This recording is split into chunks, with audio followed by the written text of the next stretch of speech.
अकोल्यातील पातूर तालुक्यातील एका गावात एका व्यक्तीने भारतीय संविधानाची विटंबना केल्याने नागरिकांमध्ये मोठा संताप पाहायला मिळाला।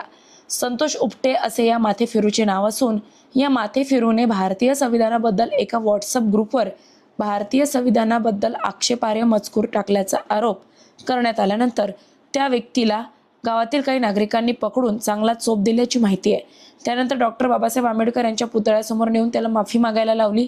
दरम्यान संतोष उपटे याच्या विरोधात पातूर पोलीस ठाण्यात तक्रार देण्यात आल्याची माहिती आहे। तर हा व्यक्ती एका गावचा पोलीस पाटील या पदावर देखील असल्याची माहिती आहे। मानाचा जय भीम जय शिवराय। 2 दिवसापूर्वी पातूर तालुक्यातील निमखेड या गावात पोलीस पाटील नावाच्या एका व्यक्तीनं महामानव डॉक्टर बाबासाहेब आंबेडकर आणि भारतीय संविधानाची सोशल मीडियावर विटंबना करून 2 समाजात धार्मिक तेढ निर्माण करायचं काम पोलीस पाटील या व्यक्तीनं केलं होतं। या संतोष दिगंबर उपटे राहणार निमखेड।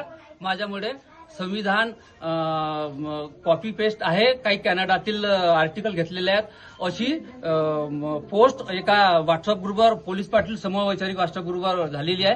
त्यामुळे मी सर्वांची माफी मागतो। तुमचा पोस्ट काय? मी पोलीस पाटील आहे। पोलीस पाटील आहे।